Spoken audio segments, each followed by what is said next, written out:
My name is Shumin, and I'm the Principal Simplified Technical English Trainer at Schulfran's Tech Talks. For today's session, I would like to share my experiences in the field of Simplified Technical English with you, especially seeing how this international standard helps to make the creation and management of global documentation a little bit less of a headache. So a very quick introduction of myself. I'm based in Singapore, and prior to travel restrictions, we've been moving around places, mostly in the Middle East and in parts of Europe, giving on-site training. I'm also very happy I'm sorry to interrupt you, Shumin. There are some people who can't see the slides. Can you do a reshare? So if you stop sharing the screen and share it again. Okay.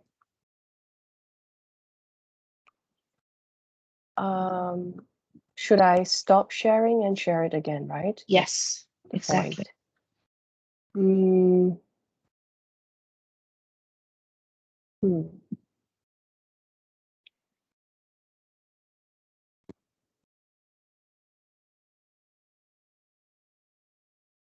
Okay, and then I'm sharing it again here, and the screen. Do you see now the slides? Let's see. Can you type in the chat if you still can't see her screen?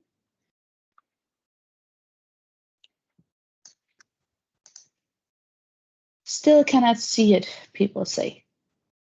But do you see it, right? I do see it, yes. Okay. We have a lot of people in the chat saying that they can't see it. But let me grab the screen for just a second here, and then I will stop sharing and you can start sharing again. Let's see if we can solve it in this way. Good. And now if you try to share again.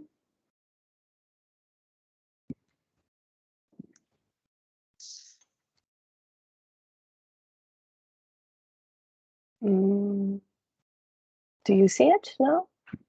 So how about now, guys, online? I got a yes, and a yes, and a yes, and a yes. So now we are rolling.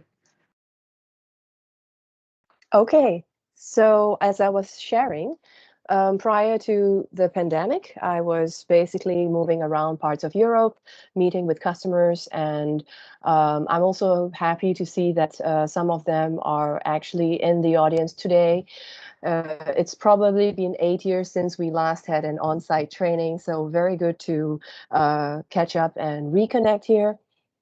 And I believe the audience is a mixed bag of people. So I'm going to try to keep the balance between making sure that you get a good introduction to Simplified English, and at the same time, you also get a good understanding of how we actually implement it across different industries. And so here, you probably would have seen this calligraphy popping up from time to time. It's actually the kanji script, or the Japanese kanji script, or the Chinese script for Kaizen.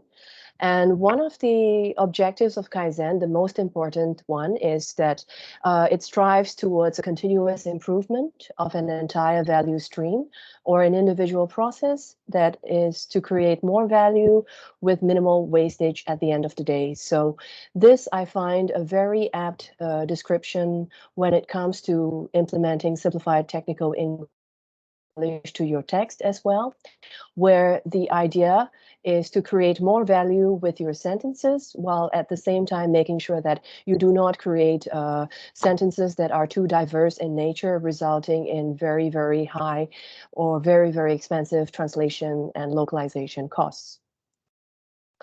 Okay, well, I believe that most of us will recognize this kind of juggling. We have business requirements to take into account on top of your regular, daily regular workload. Just getting the work done is not quite enough. There are various considerations, such as your time to market, or as the case may be, downtime. Of course, as tech writers, we are sometimes forced to cut corners and save cost wherever possible. And at the same time, we want to be less dependent on a specific supplier. So this means a continuous juggling game where we are going to try and keep everything in balance to get our projects finalized on time, within budget, and with the right quality and without any further compromises. We want to be able to do the work or get the work done our way. And of course, to engineers, it makes a lot of sense to use standards whenever possible to achieve similar results. So at this point, I believe Maiken would have prepared a quick poll of the audience just so that we get a good understanding of your background. Not in an intrusive way, just at the surface value where we try to appreciate where you're coming from. Have you heard about STE? Is this the first time? Have you been using it for 5 years without talking to anyone in secret? Or did you try using it and eventually gave up?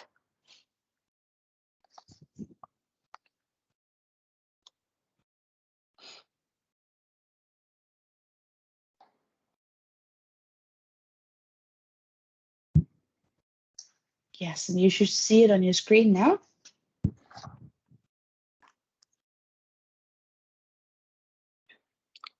I'm probably not able to see it from my screen, but do you have an overview of the poll results? Perhaps you could quickly share it, like what is the majority, what is the breakdown of the results? Because I'm just focused on my screen without... Sure, so we're getting the votes in now. Mhm. We have 15% have never heard of it, about Okay. 68, or about 70%. Oh, okay, we're still voting, so they keep changing here. The 15% never heard of it, about 66% have heard of it, 14% have tried using it, and we have 4% who are actively using it. 4%. Yeah. Okay, that's a very small number. In fact, STE started off in the aerospace industry. So the airlines, one of the first airlines to have heard or tried implementing it was SAS. I'm not sure if it's a Danish airline, but I believe it is. So correct me if I'm wrong.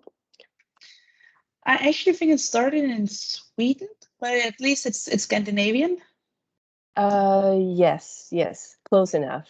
So one of the few airlines that started implementing STE, or at least that's where it took root, was SAS. It's one of those names, and officially, of course, Simplified English was formed as a committee already back in the 1980s in Amsterdam.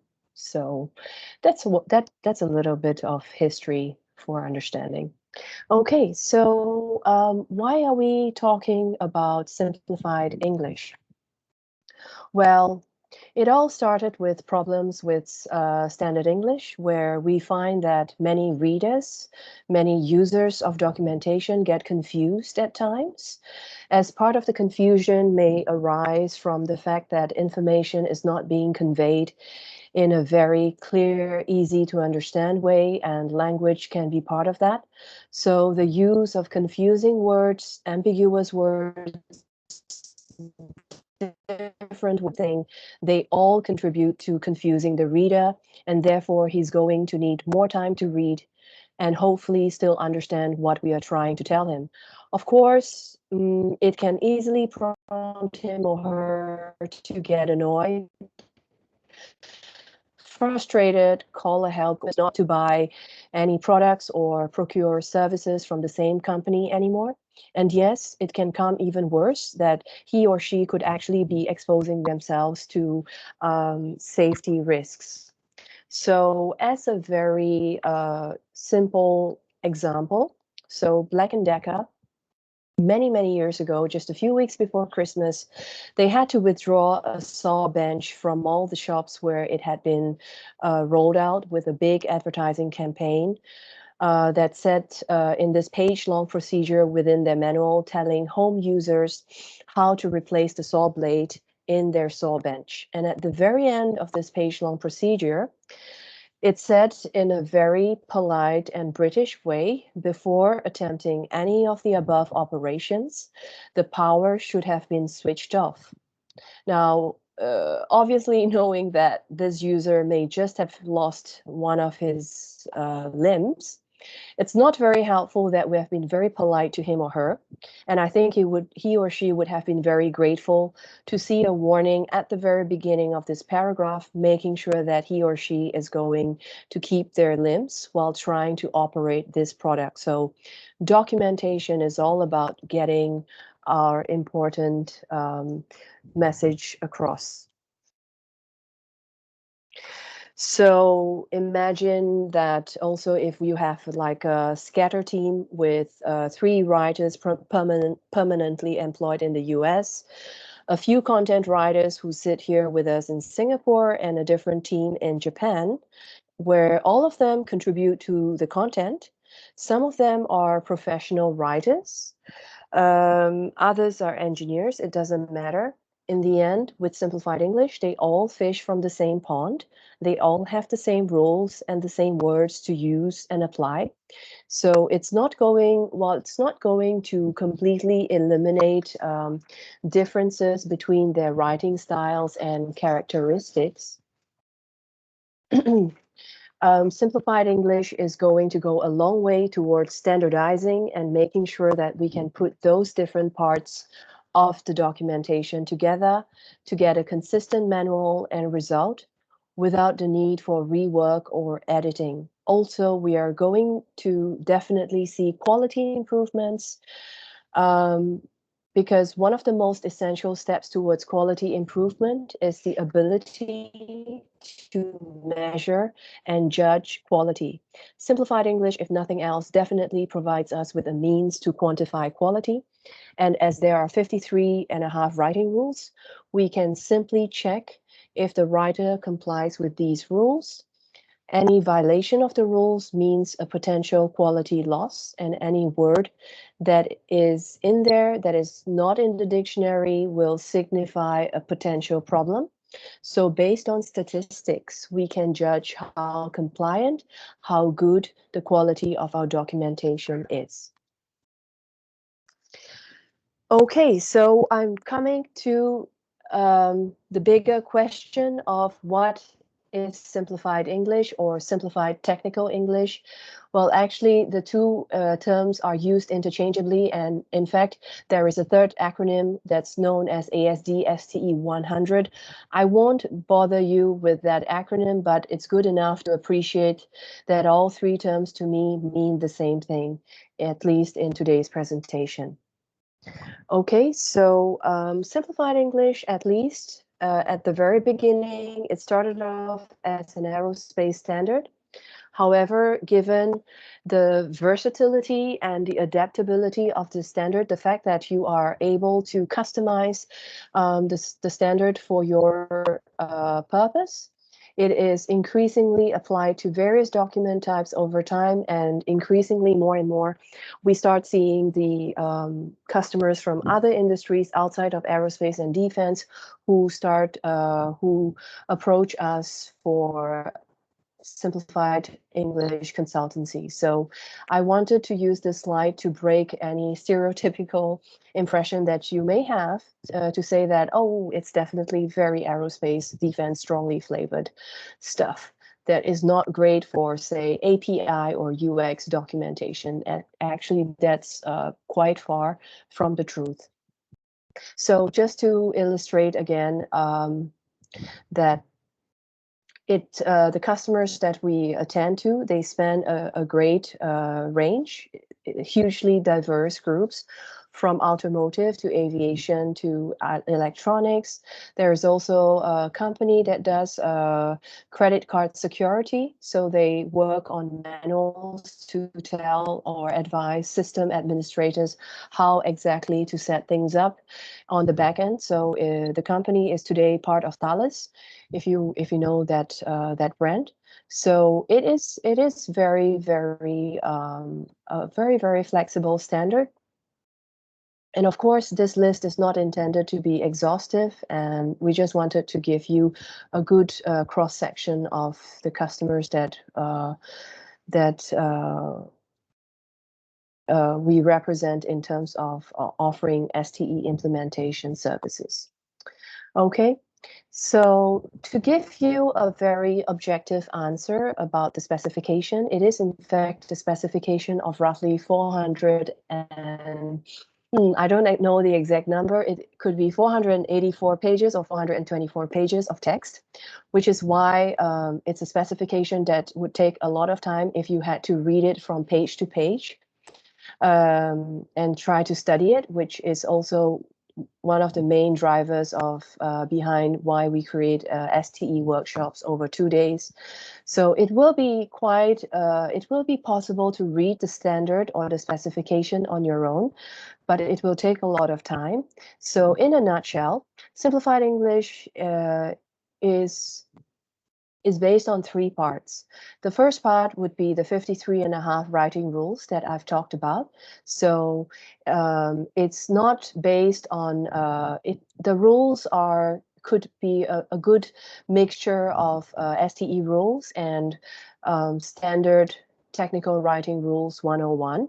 However, they are not based on the preferences of just 1 or 2 people within the organization who probably wrote your corporate style guide 10 years ago, and it still is relevant up till today without any updates. It is quite the opposite. So STE is regularly updated by the committee, the STE maintenance group, and together they are a pretty diverse mixture of linguists, engineers, operators, aircraft manufacturers, and people from the MROs, where MRO stands for maintenance, repair, and overhaul.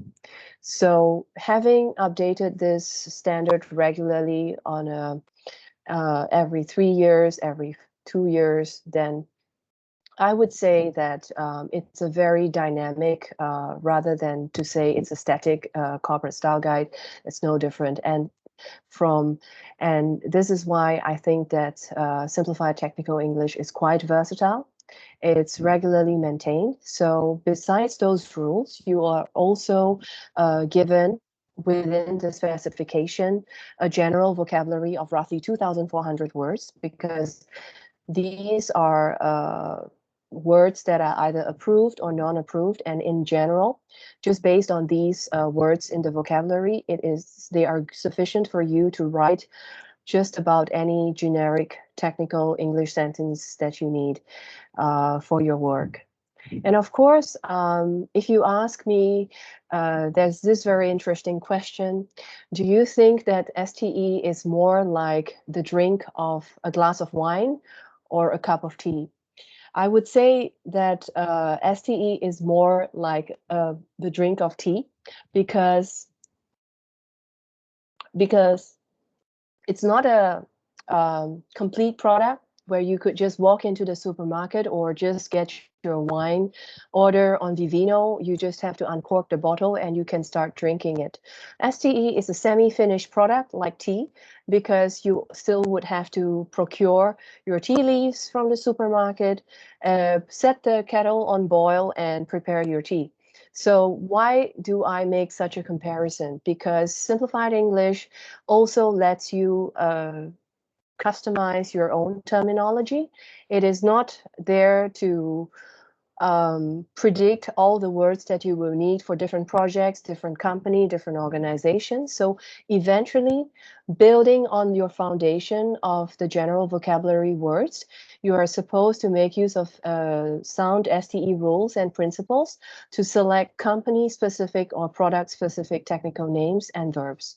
So this is hopefully a good explanation as to why Simplified Technical English is not it's not an off-the-shelf product where you just take it, use it. You would still have to put in that little bit of effort to come up with a pool of words that you want to use for different projects and update those words accordingly. So the overall objectives for writing in Simplified Technical English is for us to move more closer towards consistency, readability, lower translation costs, and higher text quality, while getting rid of the ambiguous wording in our text, and hopefully save the company a few €1,000 in cash to procure perhaps a new coffee machine for the next quarter. Yeah, something like this. So just a very quick introduction. The first rule of STE is that we could only use words that are approved words. And of course, we are allowed that freedom, that liberty to select words that qualify as our technical nouns and our technical verbs. Okay, so I didn't want to throw you straight into the deep end of the STE pool. So we'll just go slow. We'll start off gradually, and I will introduce to you some words that are generally not approved in this Simplified English and what words we could use to replace them. So take, for instance, the examples of those words like need and want. I'm pretty sure 80%, at least 80% of us in the audience will have to use this word in our documents. So if they are not approved in STE, then a different way of writing that sentence would be presented. So if the back rings do not need to be replaced, so then in Simplified English, we say it is not necessary to replace the backing rings. Okay, so here we have a non-approved word need, and at the same time, you do see that it is a rather complex verb formation, only to illustrate a very simple action. So in Simplified English, we try to get rid of these complex verb tenses, and also we try to do away with the non-approved words. So it is not necessary to replace those rings. And in the word, in the non-approved verb to want, identify the parts that you want to reinstall. Instead, we say it in STE as such. Identify the parts that you will install again. So you see that the replacement here for need and want is with necessary and will.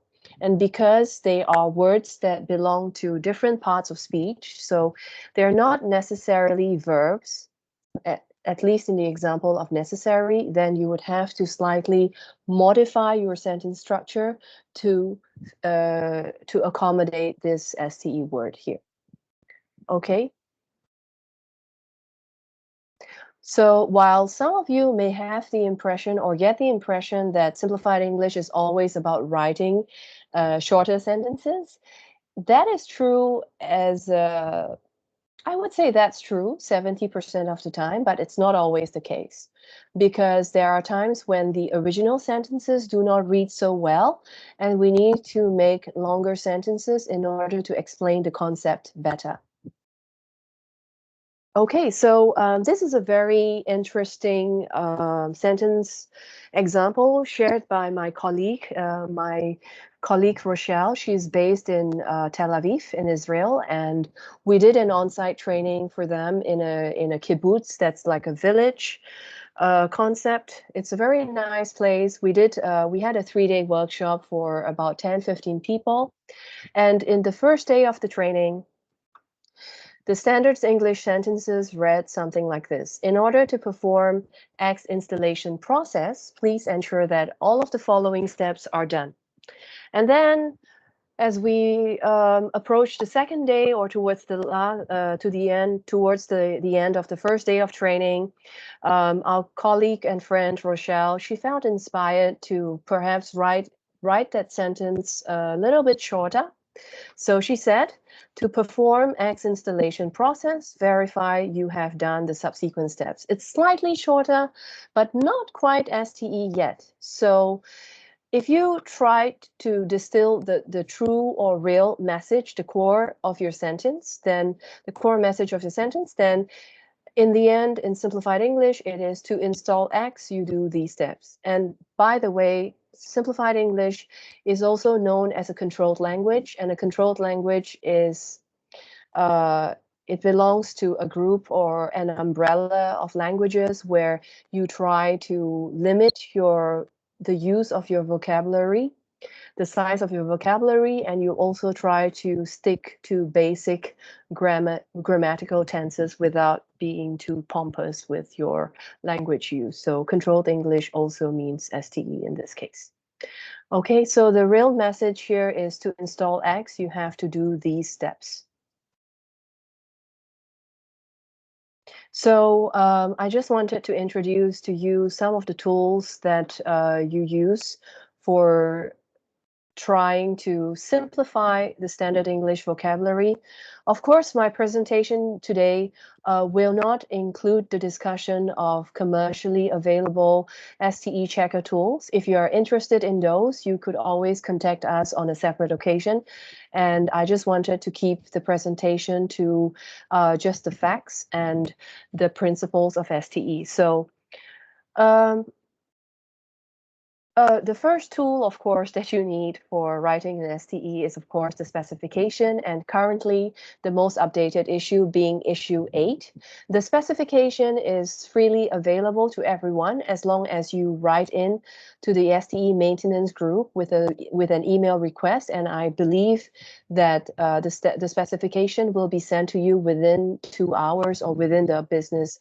I should not put so much stress on my colleagues, but okay. So they would probably send it to you by the next business day. It's a PDF file of 484 pages. And on top of that, we provide our customers or course participants with a verb sheet. So you try to kind of like grasp the most important verbs that you have to make your sentences, because in Simplified English, verbs actually are the most important group of words to keep in mind. And combine that with a solid training for 2 days and you're good to go. Hit the ground running, hit the ground being fully competent in writing STE. So these are the very, very simple tools that we use to help our customers start writing in STE. Okay. So to continue with a very interesting example, this is a Russian company, well-known international company that creates or prepares antiviral solutions. I think you probably would know them by now, and I'm not going to drop names in my presentation.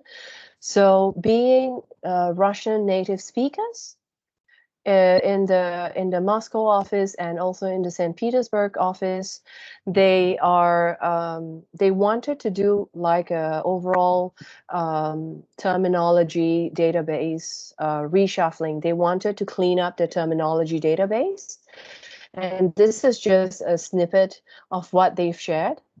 So based on this list of words, they would classify each word based on the part of speech, and then, okay, they have this gentleman's agreement that, okay, from now on, we will just use these words for we'll just use these words for as a verb or as a noun, something like this, with the relevant Russian translation in the right column. So based on these words, we decided that, okay, so it's good to take note that 98% of the terms in your bill of materials will not change, because USB flash drive, words like account, privilege, administrator's privilege, words like that will not be affected by Simplified English. The only words that we've flagged are words that we think could be replaced with STE words. So notify as a verb, determine, these are non-approved words that could be replaced with STE alternatives. So when you look into the specification, you will find answers. So notify is to know or tell, let someone know. Determine is to find, give, and select. Perform is simply to do. So these are the partial changes that we made for our customer. So we would advise them. So why is it that a word like unplug is not approved? Because plug as a noun first existed as a noun, and it would not be compliant with STE rules if you were to take a well-known noun word and create a verb out of it. So the proper or the correct way to say it in STE is to disconnect the plug or to remove the plug. Okay. So a very quick poll once again, just to find out what you guys are up to at work.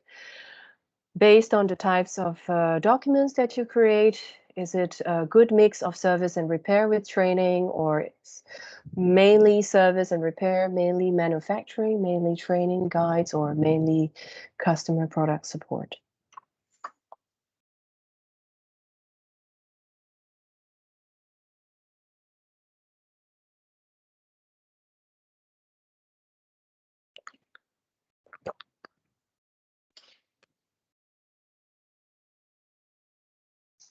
And you should have it on your screen now. And if you don't see it on the screen, you can take a look in the chat.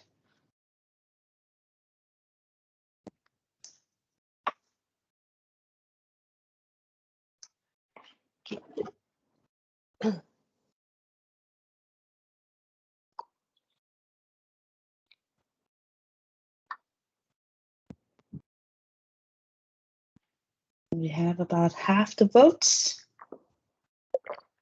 We have a chat saying all of them.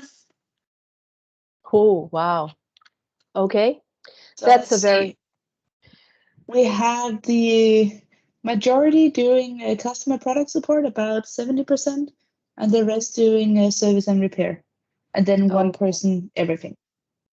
Yes, so the person who's doing everything has the power to make sure that he or she would have that chance to apply STE across the board. Okay, so what I think is very important with customer product support is that they, most of the time, they would also get the knowledge base from the training guides. So I think every component of documentation that we see here is interlinked, and especially the link between training guide and customer product support is especially strong. And it's important that your training guides are written in clear, crisp STE language, so that customer product support will not lose seconds in delivering the right service to the customer. So when they can win in terms of timing, win in terms of seconds, they would earn themselves those extra time to perhaps engage the customers in engage the customers into considering taking on a different platform, different service, and just overall increasing sales and revenue for the organization. So at least this is a tiny anecdote shared to us by a client. Okay, thank you. So without further ado, let's take the dive straight in to the industry case studies, because I've prepared quite interesting ones.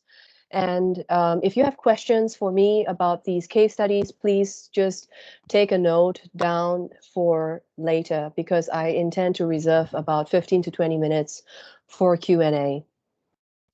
Okay, so I've broken down my presentation today into three major industries: the construction and mining field, oil and gas, and let me try and recall. Yes, also writing information for customers who purchase software as a service or platform as a service.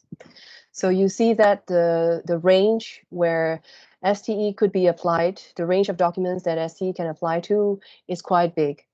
So we need to categorize them. Okay, so here we have a customer who's in the construction and mining business with offices in across different parts of the world: South Africa, the US, East Coast, Japan, Australia, India. So how did they approach the idea of simplified English? Well, obviously they had a training. They took a training from us from different offices at different times of the year. So based on the training, we would be looking and focusing on important documents. So here we have a mining machine, a continuous miner, and as the audience is a mixed group of people who may not have written text in STE, I've decided to make it a little bit simpler by applying some labels to my text. So this is the original text in English. And when I put on my STE goggles or my STE glasses, this is what I see. Unapproved word, design. Initiate is also unapproved. Using is an unapproved verb tense. Designed to be operated, as I've mentioned earlier, it's a complex verb tense that we again want to avoid in STE. Okay, and here we have two more unapproved words in the sentence that follow. Okay, I think I will keep quiet for like maybe half a minute for you to read the sentence and the sentences and try to digest them before I continue.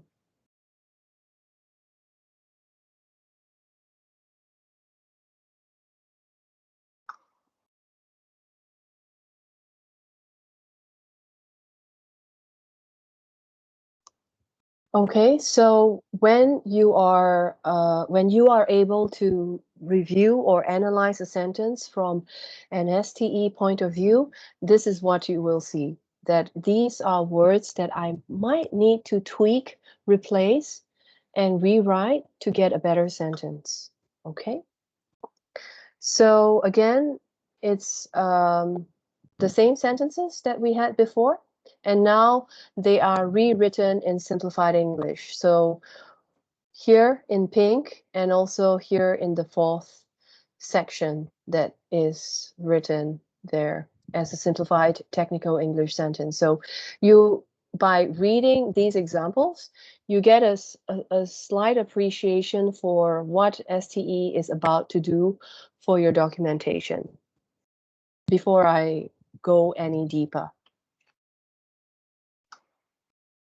You see that most of the non-approved words are replaced with very simple words like used instead of design.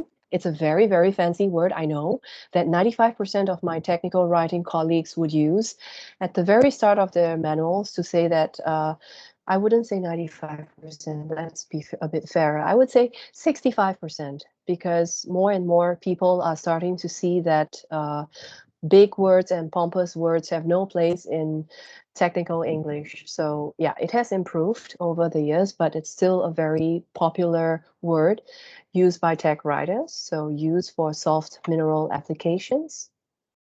And in the second sentence, the machine is designed to be operated. We simply say, although the machine operates from a remote control station, you can also start instead of initiate most machine operations with the controls installed. So you see that STE does away with pompous words, and we only like simplified, approved words for our writing. And of course, coming to the second sentence, where each kata motor is protected by a torque limiting clutch, you are allowed to use protect, but only in the form of the word protection. So every word has its own approved part of speech, if you recall. What do I mean by part of speech?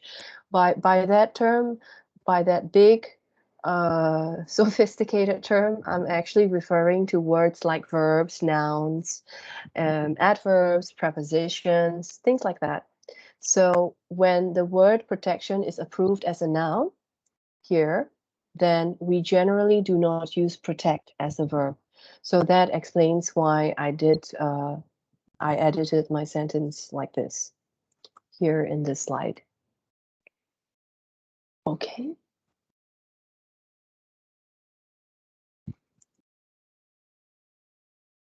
So moving on to the next paragraph, I've just blocked out the product name. So these items, this mining equipment, heavy equipment, are shipped to the customer site either as a complete machine or in component sections. So you see again, based on STE rules, this is depending on, it's a very unnecessary word. We don't really need it. Okay, and you have words like approved, arrives, is not approved, and a complex verb tense. So in the STE writing,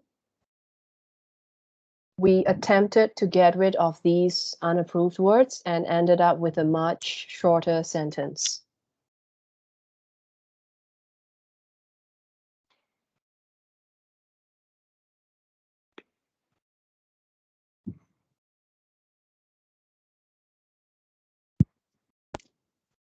Okay, so I'll continue. So this is a slightly wordier piece of text because from a sentence level, we have to progress into something chunkier. Okay, and you can see once again, this is what STE rewriting is about. It's about identifying those unapproved words and making sure that the instructions are clear. So what was the main change, the most important change that we did here is to replace the word two-piece teardown, because the essence of the message is to remove the kata boom. So we thought that between me and the writer, we thought that it was not necessary to create new words or special words just to fulfill this purpose, because you could easily say to remove the kata boom, you route the chain between the kata frame and drums, and then you connect the chain to the kata boom stops. Simple as that. So by doing this, we get rid of, we solve the issue or the problem of having too many unique words for our customer-specific or project-specific terminology. Okay, and also what is good about rewriting your sentences in STE is that you're given this opportunity to rethink your instructions. So based on the 4 steps there, the technical writer feels that actually the third bulleted point is quite redundant. It has no value in sitting there in this part of the text of the manual. So she decided to get rid of it. And in fact, we end up with a much shorter piece of procedural instructions. Okay.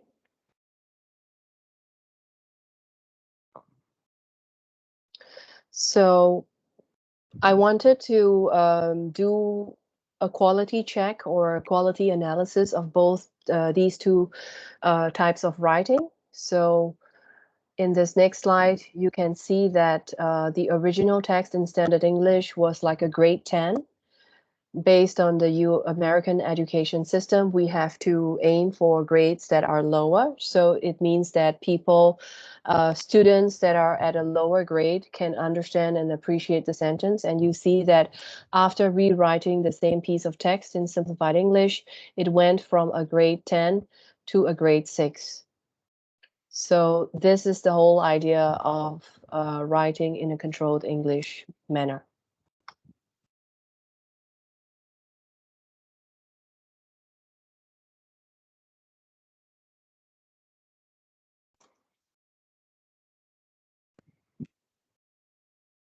Okay, so if you can write in this way, you know that you are gaining a lot of ground, or you are actually very successful in writing in Simplified English already. So it takes a bit of time, it takes a bit of practice, and definitely you will get there. Okay, so the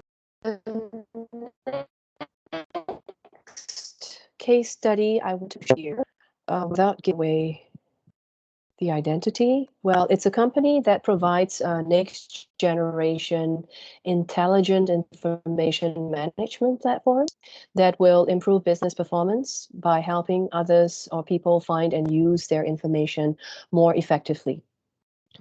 Okay, so this is the first part of the manual, which is to get to know your user interface. And this is the rewriting in STE. So in this case, the writer decided that, okay, maybe this was too long a sentence and a few unapproved words here and there that I should get rid of. So the user interface could be a good enough title that summarizes the whole topic. But if you don't like just to say the user interface, then we could say something along the lines of knowing the user interface, because know is an approved word, and the ing form is allowed in the subtitles and titles. But ing form of a verb is generally not allowed within the text itself. Okay, I won't try to clarify that in a brief presentation like today's, but if you are still curious about the whole ing part of SCE, you're more than welcome to drop me an email. So what we're trying to do here is to simplify the title, and of course to replace the unapproved words like provide. It's to give. It gives you an overview of the ABC desktop interface. So we thought that the second sentence would explain the whole idea sufficiently, which is why I decided to have a very, very short title at the beginning. So at this stage, the following steps must have been completed. A note is there to give you information. It's not there to provide instructions. So it's not correct to label it as a note or label it as such in SCE. So we got rid of the note label, and we simply said to use your ABC vault, make sure that the steps are completed.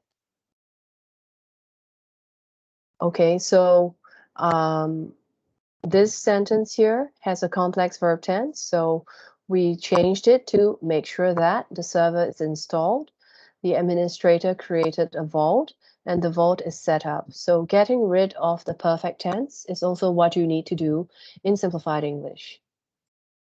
Okay, you see that the perfect tense, it really invites too many words in your sentence. And in STE, we really like short sentences, especially when it's pertaining to procedures, that we even have a rule that tells you you can only have 20 words within your procedural writing sentences. So this is one of the reasons why we want to get rid of perfect tense and complex verb tense in our writing.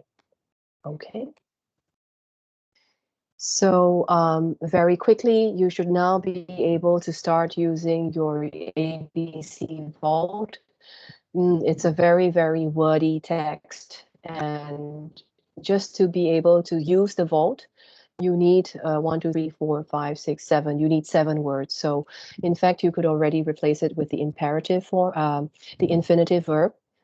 So to use, to play, to open, you could already do that in STE.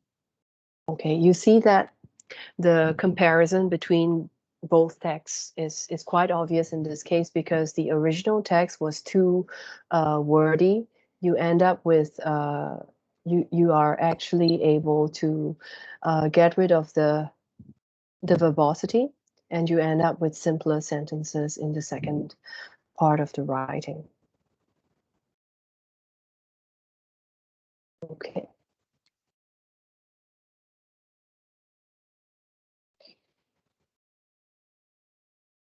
So here, of course, I do not expect you to read this text again, but I just wanted to show you that on the left-hand side, it is written in standard English, and in the right, on the right, you will find the same content written in Simplified English. So the whole idea is to illustrate to you that is to demonstrate that Simplified English will eventually result in shorter pieces of text and more accurate as well. Okay, so moving on to the next case study. This is a company with that works or aims to unify data protection and cybersecurity to deliver integrated automated cyber protection that solves safety, accessibility, privacy, authenticity, and security challenges of our modern digital world. So the example here is actually available on our website because this is public information, unlike the others. So again, we've flagged all the words that we want to rewrite in colors. Okay, it's a very hard to read piece of text. And we actually took a lot of time, like 20 minutes, to rewrite this piece of text here. Okay, because the original information was hard to digest and very hard to process, with a lot of extra information that did not have to be there in the first place. So this is the rewriting process, how it works. And eventually you get a cross comparison between the two paragraphs written in standard English and the shorter paragraphs written in STE. So just writing these two paragraphs took us about 20 minutes, when a regular piece of text, a paragraph like that, would maybe take no more than 10 minutes to rewrite in STE once you've had enough practice and proficiency in, I would say, Simplified English is like a third language, so in the language itself. Okay. So I know I'm moving a little bit fast, but that's only because of the time limit. And if there are slides that you would be interested in revisiting, just drop us a message and we'll send those to you. Okay, so moving on to the oil and gas industry, we have customers who build oil rigs both at sea and on land. So we'll be sharing some nice examples here. Just to give you some background, one of our customers is a multinational oil field service company. So they are a leading wellbore and production solutions company that provide equipment and services used in the drilling, evaluation, completion, production, and the intervention of oil and natural gas wells. So hopefully that's a good coverage. So on one of the oil rigs at sea, they often have to do, they regularly have to do an alarm system test where the outcome would be a pass or a fail. So the alarm system is to be function tested for the ability to provide general alarm, toxic alarm, mastering alarm, and public announcements throughout the installation. And then functional visual alarms shall be available in high noise areas, including machine, the main engine room, and then, blah, blah, blah, a few different locations on an oil rig configuration. So the pass result, it's a pass when the alarm signals are able to alert personnel either audibly or visually. So this is written by Johnny Anonymous in standard English. And we tried to rewrite this in Simplified Technical English. Now, a very common scenario is that when I give a training to a group of people, say in the Abu Dhabi office, chances are the tech writers, this would be one of the first few meetings the tech writers would have had with the engineers or with the customer support, with their customer support colleagues. So tech writers tend to work very much in silos, and we don't often get a chance to have that cross open, communication channels or open communication channels with the engineers or the developers. So without subject matter expert input, this would be the text written in simplified English. And it so happened that one time I was in the pantry in the Singaporean office and I had a chat with one of the marine superintendents. And he told me that, in fact, I could get rid of these locations on the oil rigs because not all oil rigs are built with the exact same specifications. So it will not be a very helpful or an exhaustive list to have here, and potentially could be confusing because the oil rigs have slightly different layouts. So eventually, the both of us agreed that the better sentence to write here is to simply do the test and then make sure that the personnel can see and hear your alarm signals on the rig, horns, and the lights operate correctly and are not blocked. So the whole point or purpose of me presenting the slides today is to tell you that give yourself that timely reminder from time to time that you would sometimes still need to keep your communication channels open with the subject matter expert. So that's only very helpful. Okay, it will even be better if when your SMEs can get on board the whole STE writing, not full time, but at least they are made aware that STE is used in the background of the documentation. Okay, so the next piece of text I wanted to show you very quickly, not because I wanted you to squint your eyes and try to read this very tiny font. The only reason is because the text is too wordy and this is the maximum size that you get on my slides. So I've found a piece of text that has to do with explosives. So very, very safety critical content. And we have to write it in such a way that the customers do not lose people while on the job, and they also do not lose revenue. Okay, so of course, lives matter first, and then revenue is again one of the other issues that they have because of badly worded documentation. So this is the original, and this is the STE, and I sometimes would present STE in uppercase letters because it's kind of like a pet peeve. When I'm writing in simplified English sentences, I would write it in uppercase letters. It's also the standard given in the spec.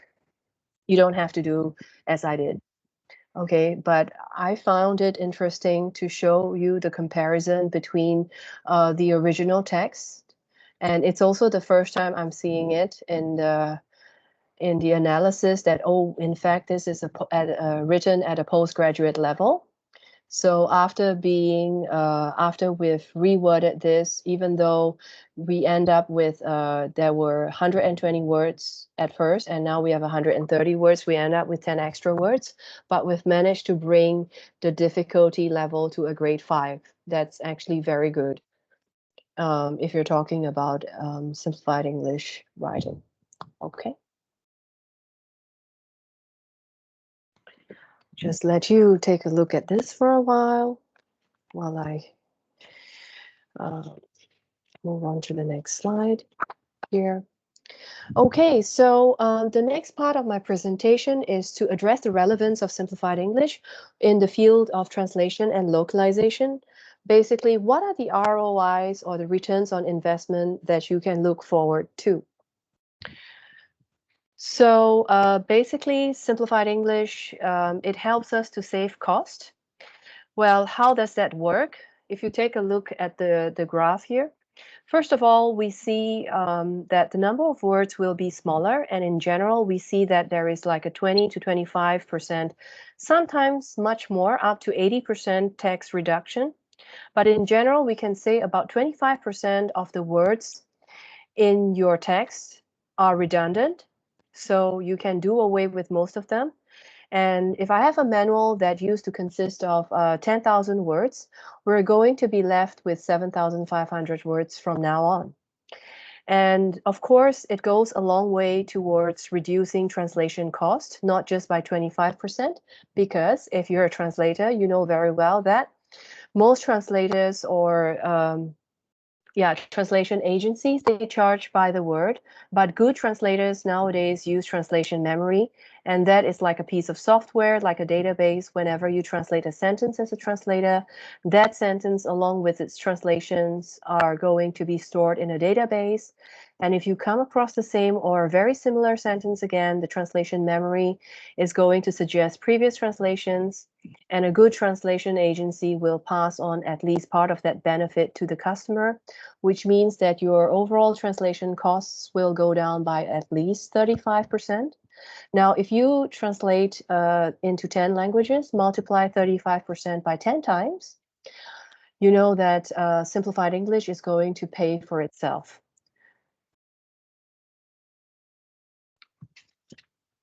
So for those of you who like graphs more than text, you can see that just an overview. How the numbers of unique terms, the number of unique terms, the translatability, and the overall volume of the text are affected by the use of Simplified English as compared to Standard English. So we have far fewer, around 30% of the terms that we would find in Standard English. Only 30% of those we will continue to use them in Simplified English. So overall, you get much more consistency and less variation in your text. So the text in Simplified English becomes much easier and faster to translate, and the volume will have been reduced by about 25%.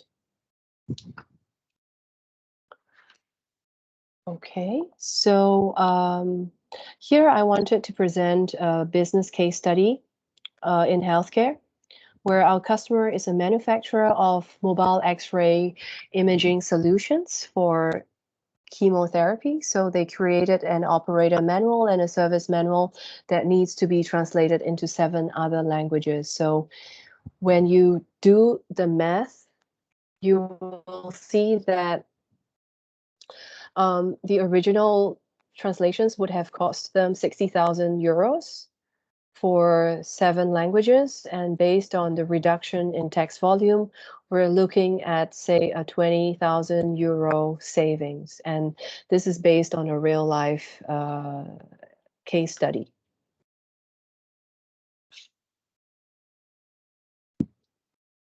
Okay.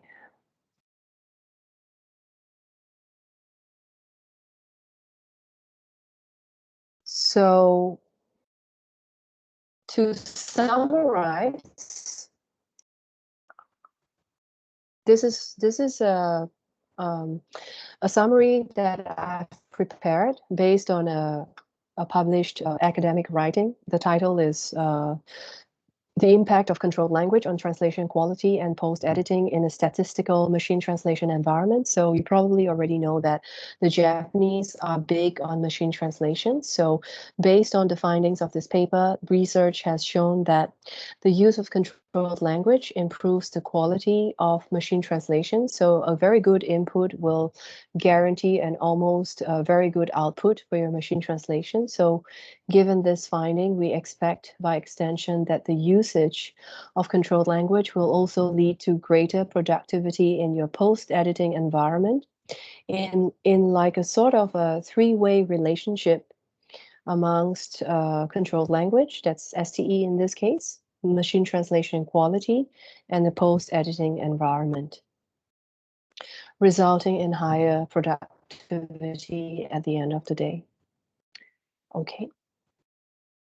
So while engineers are usually number focused when it comes to issues like predictive engineering, maintenance engineering, where they use or fall back on numbers to help them make decisions, I would say that a lot of the important information still resides in your content. Okay, and that is why it's important to not just focus or develop a heavy reliance on numbers. It's important to sometimes read the manuals and try to get good information from accurate content. So the reference to this quote is also shown again here. Okay, so before I open up the floor for a Q&A.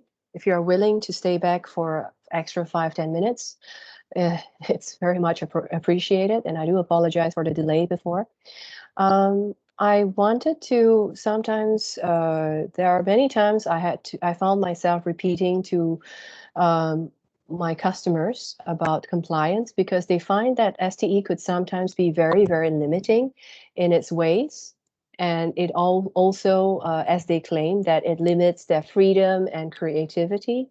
However, I wanted to bring them over to this side where I would say, hey, take a look at the vocabulary. If you had a very limited word count in your vocabulary size, it forces you in the end to become more creative with the way you write your sentences. So while it may seem challenging at first, what I feel is a very good, great benefit of STE is that you first establish the rules, set the ground rules, incorporate that discipline to write so that eventually people will get the freedom of being able to create accurate and consistent content.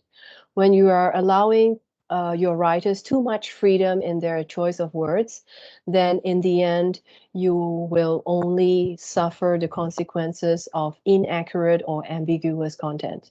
So it is actually a matter of choice, and you are now at the crossroads of making this decision or making that choice. Okay, so just a okay, so I guess I've said enough. So let's now open the floor for questions. Yes, thank you very much. Let's see if we have something in the chat. So we have a wish to receive your slides as well after the presentation, Shumin. Is that possible? Yes, with the exception of a few slides that could be confidential or slightly more confidential, I would remove those slides and make whatever is possible available. Very good. Thank you. Feel free, everybody, to type your questions in the chat or raise your hand to ask the question out loud. We have one here from Louisa. She asks, is it easier to learn or apply STE if you are a non-English native? Also, would you advise that SMEs would know STE, or should the STE experts be specialists in their own right?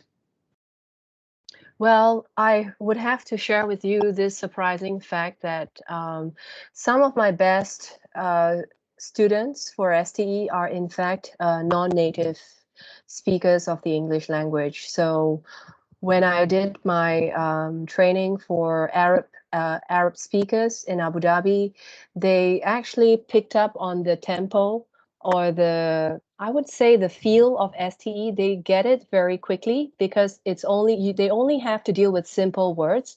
And part of that learning is an unlearning process where they had to ditch those difficult words in favor of simple words for their sentences.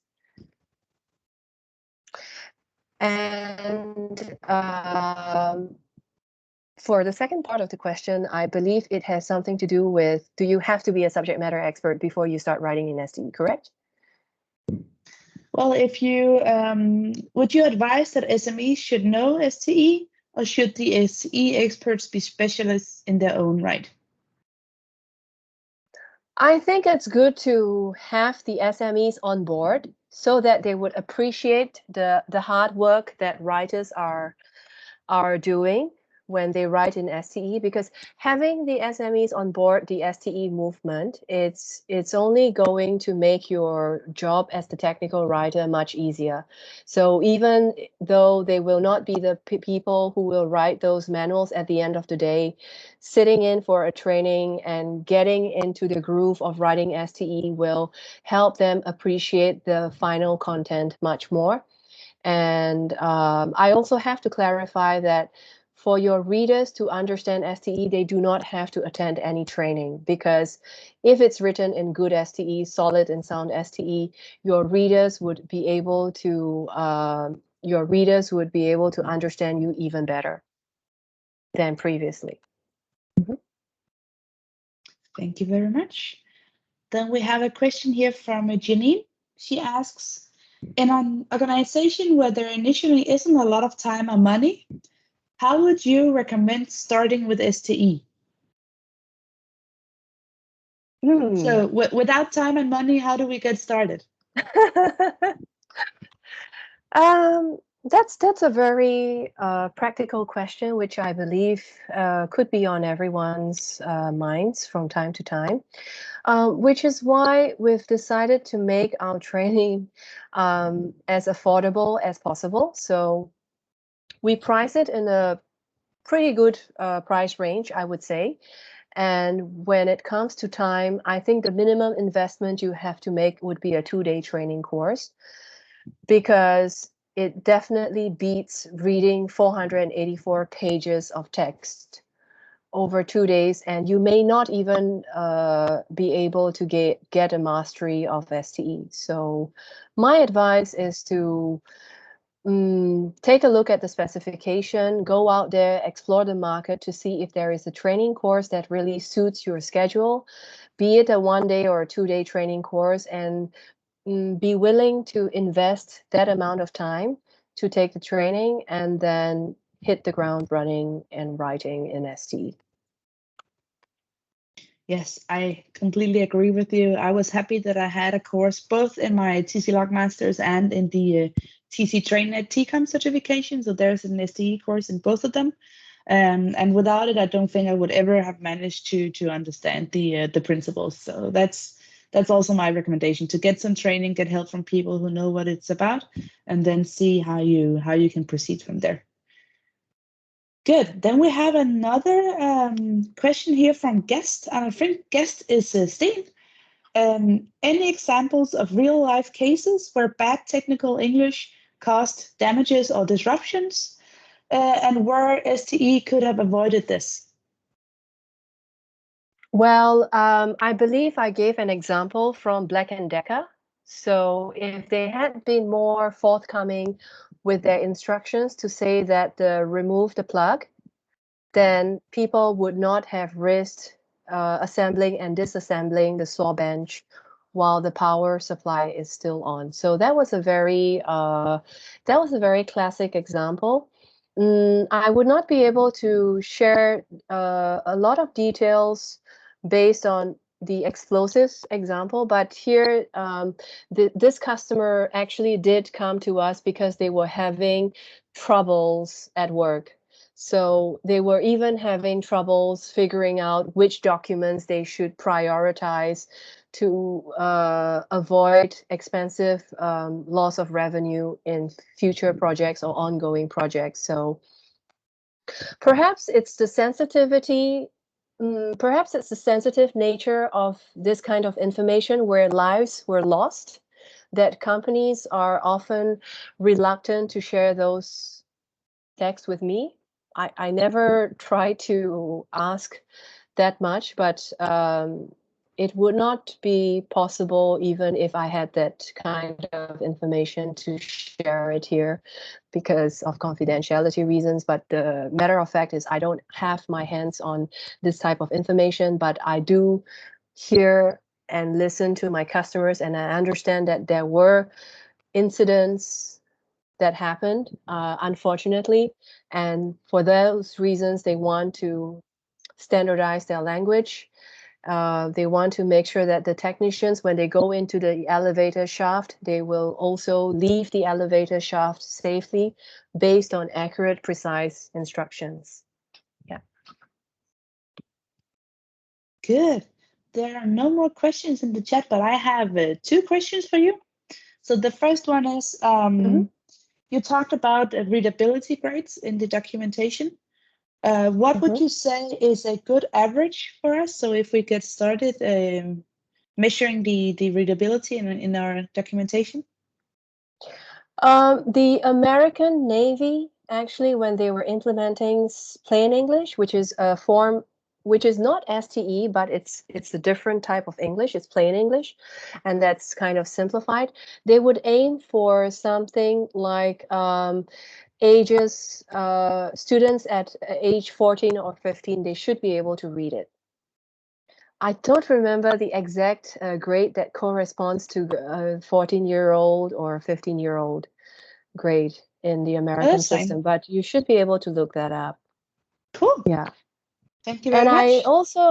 I also think that a tech writer should not be too hard on herself. Meaning to say that if you had a piece of text that is already written at postgraduate level and you were able to bring it down to a grade 11, that in itself speaks volumes already. So don't need to force yourself to push it down to a grade 9 in this case. Awesome. Then the last question I have for you personally is, I know we have a lot of software documentarians in the call today. So what is how does this work for software documentation? How do we get started in that area? Well, first of all, this is not a course on how to write API documentation. This is more a course on how to improve your existing text. So getting started, I don't know if you could still see my slides. It's here. Yeah. Yeah. So your question is how to get started. Then the very straightforward answer to this is to get acquainted with the STE specification.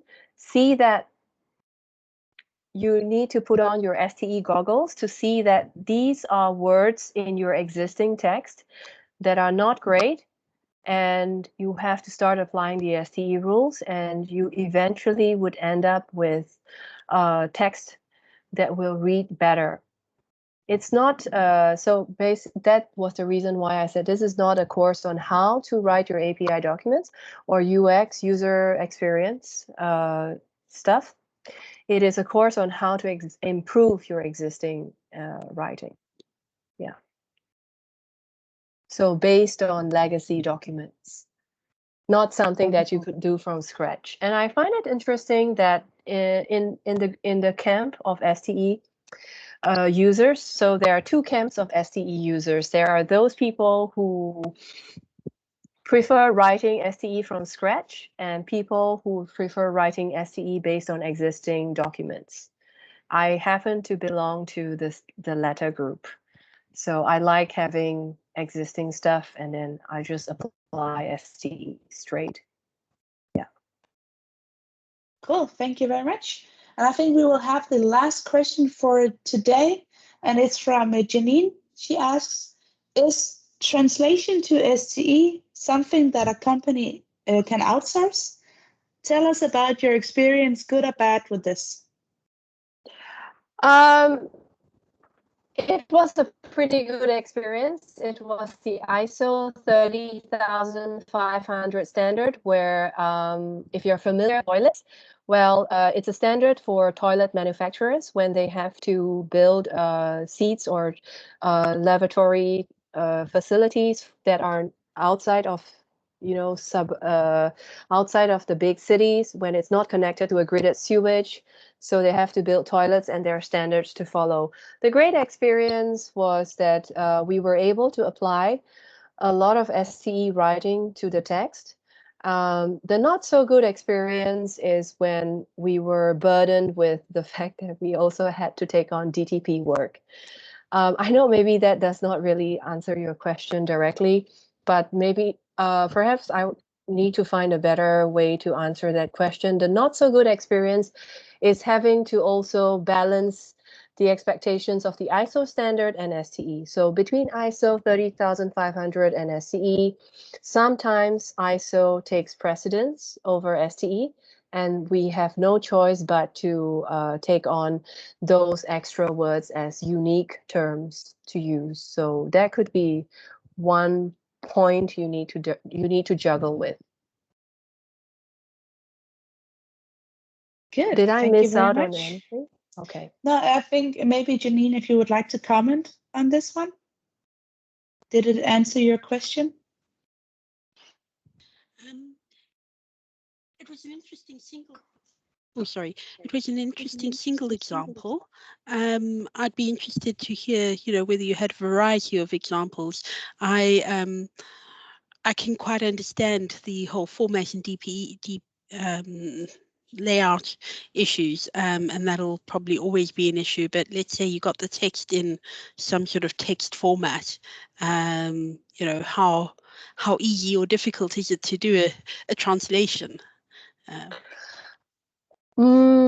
I would say it was quite easy, but many people would not agree that it was very easy to do that translation. But it was easy in my case because I have been dealing with the standard since 2006.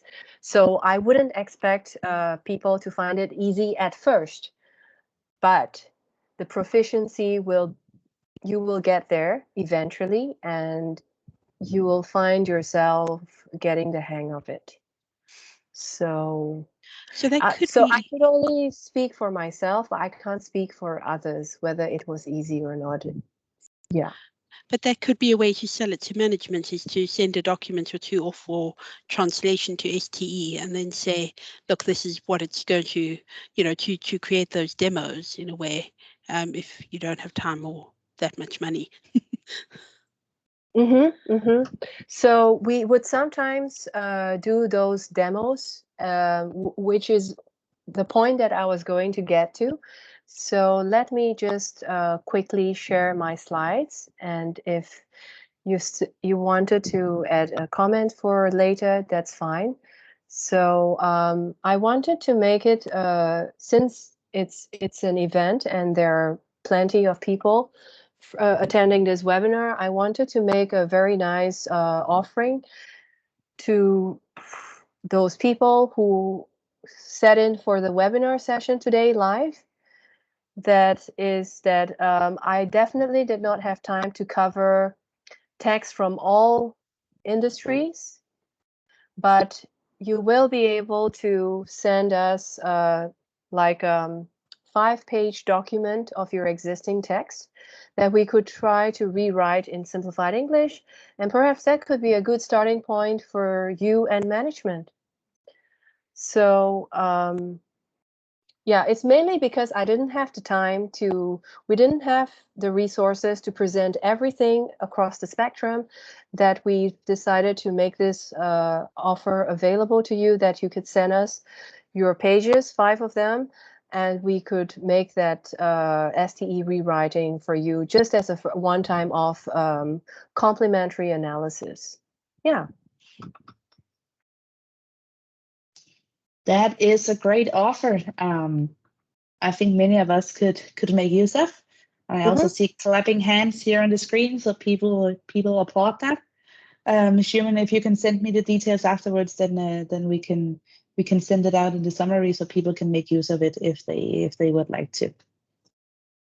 Yeah, it's only for those who are here. Yeah. I think we'll get an attendance report afterwards, and then those who are actually here, I can send that offer to. Yeah. I see some familiar names and people that I've met in real life, say 2014, I believe. So very nice to see you. Yeah. Wonderful. Okay. Well, then with those words, I would like to close the session for today. Thank you very much for presenting today, Shumin. I know it's getting late in Singapore, so thank you for being with us and for staying a bit longer. And thank you. Happy to do this. It was super great. I think a lot of us got some new insights and some food for thought in our work processes. So thank you very much, and thank you to all of those who joined today. And have a nice afternoon, morning, or evening, wherever you are in the world. And I'm happy that you stayed with us, although we had a bit technical difficulty. So thank you very much. Yes, thanks, Maiken. Thanks, Per. You're welcome anytime. Bye, everybody. Bye.